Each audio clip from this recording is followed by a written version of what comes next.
அட என்னதான் நடக்குதுங்க? இந்த பிஜிடிஆர்பி தேர்வு நடத்துவாங்களா? இல்லை தள்ளி வைப்பாங்களா? என்னதான் நடக்குது? ஏகாப்பட்ட குளறுபடிகள் இருந்துகிட்டே இருக்குது. இந்த பிஜிடிஆர்பியில் டிஆர்பி ஏன் இப்படி பிடிவாதம் பிடிக்குது அப்படின்ட்டு இதுவரை தெரியல. பிஜிடிஆர்பி தேர்வை தள்ளி வச்சா தான் என்ன ஆக போகுது, தள்ளி வைக்கலாம் தான் என்ன ஆக போகுது, அங்கே ஒன்றுமே ஆக போகிறதில்ல. ஆனால் ஆனுவல் பிளானரில் குறிப்பிட்ட மாதிரி டிஆர்பி தள்ளி வைக்கலை. ஆனுவல் பிளானரில் குறிப்பிட்ட மாதிரி நவம்பர் மாதத்தில் பிஜிடிஆர்பி எக்ஸாம் நடத்தணும் அப்படின்ட்டு டிஆர்பியே சொல்லுதுங்க. அப்போ ஆனுவல் பிளானரை மாற்றி அனுப்புங்க, ஆனுவல் பிளானரை அப்டேட் பண்ணுங்கள் தயவுசெய்து. எதுவுமே பண்ணாமல் எதுக்கு இப்படி ஆஸ்பிரன்ஸில் வாழ்க்கையில் விளையாண்டுட்டு இருக்காங்கன்னு தெரியல. ஸோ டிஆர்பி வந்து பார்த்திங்கன்னா இந்த முதுகலை பட்டதாரி ஆசிரியர் தேர்வை தள்ளி வைக்கலாமா வேணாவா அப்படின்ற மாதிரி முக்கியமான அறிவிப்பை இன்னும் ஒரு சில தினங்களில் வெளியிட இருக்காங்க. கோர்ட்டில் திரும்பவும் கேஸ் போட்டாச்சுங்க. முதுகலை பட்டதாரி ஆசிரியருக்கு அந்த தேர்வை தள்ளி வைக்க கோரி திரும்பவும் கோர்ட்டில் கேஸ் போயிடுச்சு. இன்று ஹியரிங் வர இருக்குங்க. ஸோ இன்றைக்கி வந்து பார்த்திங்கன்னா ஒரு நல்ல தீர்ப்பு வரும் அப்படின்றத நிச்சயமாக எதிர்பார்க்கலாம். இதே தாங்க எல்லாருமே, எல்லா கட்சி தலைவருமே எல்லாருமே சொல்கிறாங்க. என்ன அப்படின்னு பார்த்தீங்கன்னா, தேர்வர்களின் நலன் கருதி முதுகலை பட்டதாரி ஆசிரியர் பணிக்கான போட்டித் தேர்வை தமிழ்நாடு ஆசிரியர் தேர்வு வாரியம் ஒத்திவைக்க வேண்டும் என்று பாமக தலைவர் அன்புமணி ராமதாஸ் வலியுறுத்தியுள்ளார்.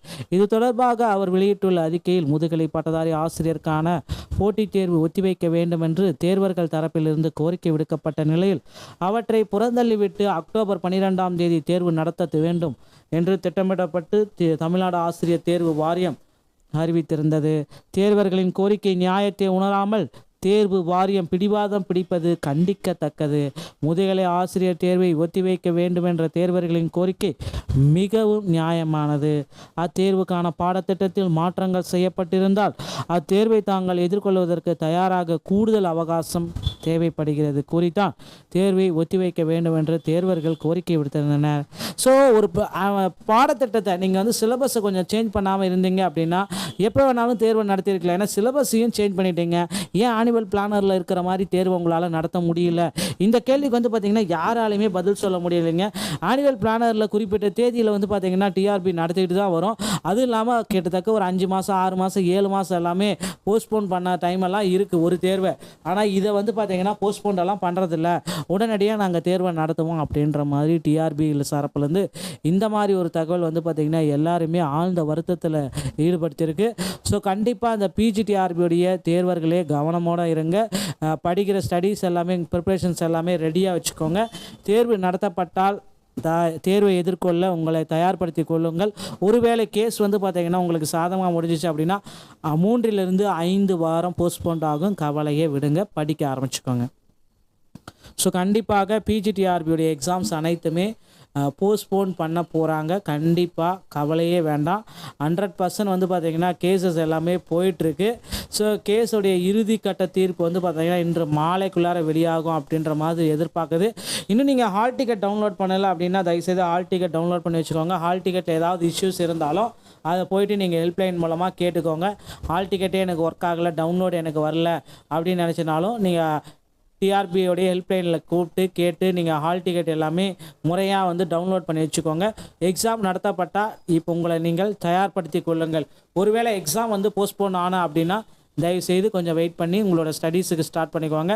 ஸோ பிஜிடிஆர்பி எக்ஸாம் வந்து அக்டோபர் 12 போஸ்ட்போன் ஆகுமா ஆகாதான்றது ஒரு புதிய வழக்கு வந்து பார்த்திங்கன்னா பதிவு செஞ்சுருக்காங்க. ஸோ கண்டிப்பாக போஸ்ட்போன் ஆகிறதுக்கு நிறைய வாய்ப்பு இருக்குது அப்படின்ற மாதிரி தகவல்கள் எல்லாமே நாளுக்கு நாள் நமக்கு வந்தவனம் தான் இருக்குது. ஸோ கேசஸ் எல்லாமே ஸ்டார்ட் ஆகிடுச்சு. மீண்டும் வந்து பார்த்திங்கன்னா தேர்வர்களுடைய நலன் கண்டிப்பாக கோர்ட் வந்து பார்த்திங்கன்னா ஒரு முக்கியமான முடிவு எல்லாமே வெளியிடும் அப்படின்ட்டு எதிர்பார்க்கலாம்.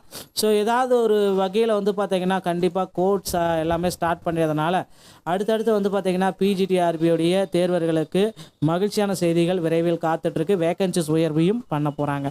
நண்பர்களே, இந்த மாதிரி டிஆர்பி மற்றும் பள்ளி கல்வித்துறை சம்மந்தமான செய்திகள் அனைத்தையும் உடனுக்குடன் நீங்கள் பெற நீங்கள் நம்முடைய சேனலில் சப்ஸ்கிரைப் அண்ட் பெல்லை கிளிக் பண்ணி வச்சுக்கோங்க. மீண்டும் ஒரு நல்ல தகவலோடு நான் உங்களை சந்திக்கிறேன். நன்றி, வணக்கம். அட என்னதான் நடக்குதுங்க? இந்த பிஜிடிஆர்பி தேர்வு நடத்துவாங்களா இல்லை தள்ளி வைப்பாங்களா? என்னதான் நடக்குது? ஏகாப்பட்ட குளறுபடிகள் இருந்துகிட்டே இருக்குது இந்த பிஜிடிஆர்பியில். டிஆர்பி ஏன் இப்படி பிடிவாதம் பிடிக்குது அப்படின்ட்டு இதுவரை தெரியல. பிஜிடிஆர்பி தேர்வை தள்ளி வச்சாதான் என்ன ஆக போகுது, தள்ளி வைக்கலனா தான் என்ன ஆக போகுது, அங்கே ஒன்றுமே ஆக போகிறதில்ல. ஆனால் ஆனுவல் பிளானரில் குறிப்பிட்ட மாதிரி டிஆர்பி தள்ளி வைக்கலை.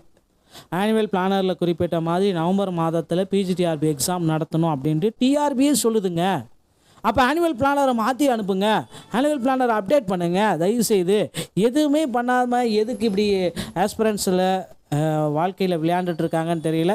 ஸோ டிஆர்பி வந்து பார்த்திங்கன்னா இந்த முதுகலை பட்டதாரி ஆசிரியர் தேர்வை தள்ளி வைக்கலாமா வேணாவா அப்படின்ற மாதிரி முக்கியமான அறிவிப்பை இன்னும் ஒரு சில தினங்களில் வெளியிட இருக்காங்க. கோர்ட்டில் திரும்பவும் கேஸ் போட்டாச்சுங்க. முதுகலை பட்டதாரி ஆசிரியருக்கு அந்த தேர்வை தள்ளி வைக்க கோரி திரும்பவும் கோர்ட்டில் கேஸ் போயிடுச்சு. இன்று ஹியரிங் வர இருக்குங்க. ஸோ இன்றைக்கி வந்து பார்த்திங்கன்னா ஒரு நல்ல தீர்ப்பு வரும் அப்படின்றத நிச்சயமாக எதிர்பார்க்கலாம். இதே தாங்க எல்லாருமே, எல்லா கட்சி தலைவருமே எல்லாருமே சொல்கிறாங்க. என்ன அப்படின்னு பார்த்தீங்கன்னா, தேர்வர்களின் நலன் கருதி முதுகலை பட்டதாரி ஆசிரியர் பணிக்கான போட்டித் தேர்வை தமிழ்நாடு ஆசிரியர் தேர்வு வாரியம் ஒத்திவைக்க வேண்டும் என்று பாமக தலைவர் அன்புமணி ராமதாஸ் வலியுறுத்தியுள்ளார்.